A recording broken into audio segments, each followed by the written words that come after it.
Pada video kali ini kita akan berlatih menjawab soal biologi kelas 12 untuk persiapan menghadapi penilaian akhir semester ganjil tahun 2025 pada materi respirasi aerob. Soal nomor pertama, katabolisme karbohidrat memecah glukosa untuk menghasilkan energi. Proses ini berlangsung melalui beberapa tahap. Tahap manakah yang terjadi di sitoplasma dan dapat berlangsung tanpa adanya oksigen? Opsi A, siklus Krebs. Salah. Siklus Krebs berlangsung di mitokondria, tepatnya di matriks mitokondria, dan tidak terjadi di sitoplasma. Selain itu, siklus ini membutuhkan kondisi aerob karena bergantung pada keberlanjutan rantai transport elektron.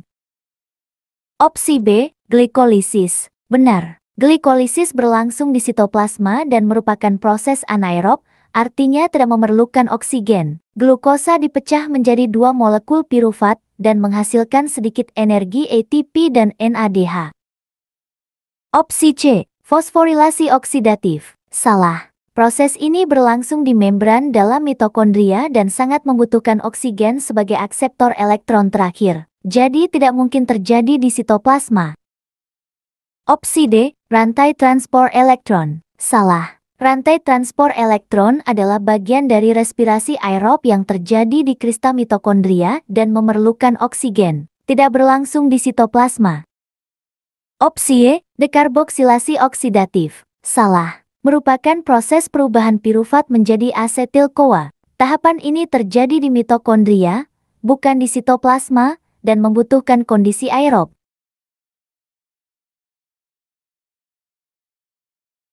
Soal nomor kedua, dalam respirasi sel, siklus Krebs menghasilkan molekul pembawa elektron yang akan digunakan pada tahap berikutnya, yaitu rantai transport elektron. Manakah pernyataan yang paling tepat mengenai siklus Krebs?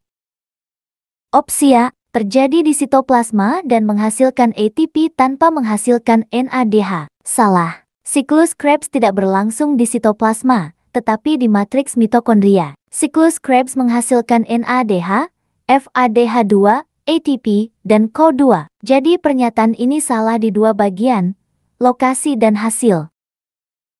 Opsi B, berlangsung di matriks mitokondria dan menghasilkan NADH serta FADH2. Benar. Lokasi siklus Krebs yang benar adalah matriks mitokondria. Produk pentingnya adalah NADH, FADH2, ATP, dan CO2. Ini satu-satunya opsi yang tepat. Opsi C, terjadi di membran luar mitokondria dan menghasilkan hanya FADH2. Salah. Membran luar mitokondria tidak terlibat dalam reaksi energi respirasi. Siklus Krebs tidak terjadi di sana. Selain itu, produk siklus Krebs bukan hanya FADH2. Sebagian besar energinya justru berupa NADH. Opsi D, berlangsung di nukleus dan menghasilkan asetil-CoA sebagai produk utamanya. Salah. Tidak ada tahap respirasi sel yang berlangsung di nukleus. Asetil-CoA bukan produk, melainkan substrat yang masuk ke siklus Krebs. Siklus tidak menghasilkan asetil-CoA. Ia justru menggunakannya. Opsi E, berlangsung di kristal mitokondria dan tidak menghasilkan CO2. Salah. Kristal mitokondria adalah tempat rantai transport elektron, bukan siklus Krebs. Siklus Krebs jelas menghasilkan CO2 pada beberapa tahap dekarboksilasi. Jadi pernyataan ini salah lokasi dan salah produk. Soal nomor ketiga, proses dekarboksilasi oksidatif merupakan tahap yang menghubungkan glikolisis dengan siklus Krebs. Pada tahap ini, pirufat diubah menjadi asetil-CoA. Manakah pernyataan yang paling tepat mengenai proses ini? Opsi A, terjadi di sitoplasma dan menghasilkan FADH2. Salah. Dekarboksilasi oksidatif tidak terjadi di sitoplasma, tetapi di mitokondria. Produk utama, asetil-CoA, NADH, dan CO2, bukan FADH2.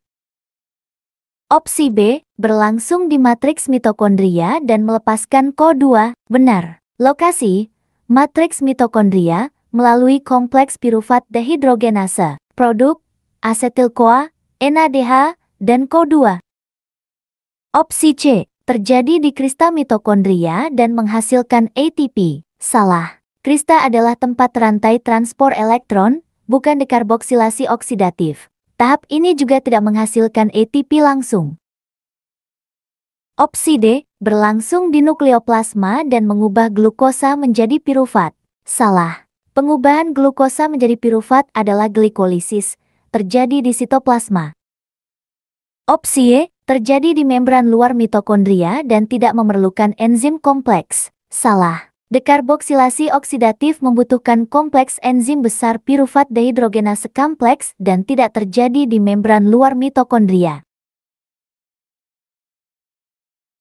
Soal nomor keempat. Rantai transport elektron merupakan tahap akhir respirasi sel yang menghasilkan ATP dalam jumlah besar. Proses ini berlangsung pada bagian tertentu dari mitokondria. Manakah pernyataan yang paling tepat mengenai rantai transport elektron?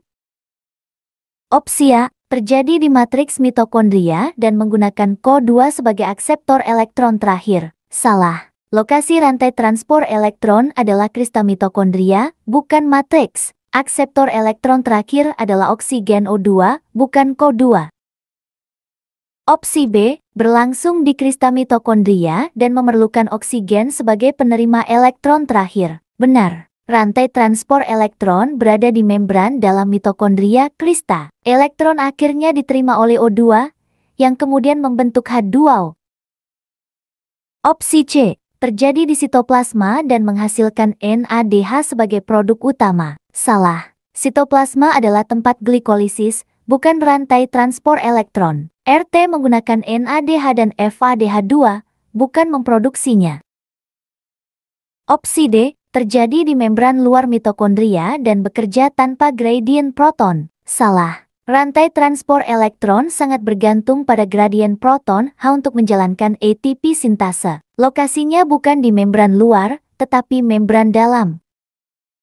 Opsi Y, berlangsung di nukleus dan menghasilkan FADH2 sebagai produk akhir. Salah total. Tidak ada proses respirasi terjadi di nukleus. Rantai transport elektron menghasilkan ATP, bukan FADH2.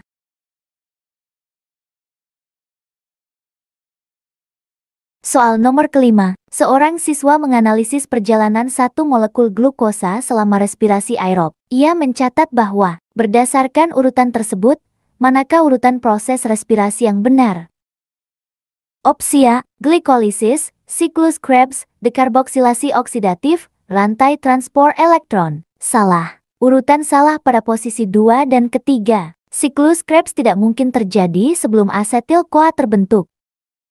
Opsi B, glikolisis, dekarboksilasi oksidatif, siklus Krebs, rantai transport elektron. Benar. Ini urutan proses respirasi aerob yang sebenarnya. Glikolisis sitoplasma, dekarboksilasi oksidatif matriks, siklus Krebs matriks, rantai transport elektron fosforilasi oksidatif krista.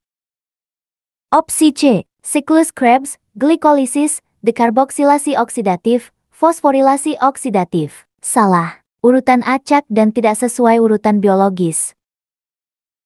Opsi D, dekarboksilasi oksidatif, glikolisis, siklus Krebs, rantai transport elektron. Salah. Dekarboksilasi oksidatif tidak bisa terjadi sebelum glikolisis, karena glikolisis menghasilkan piruvat.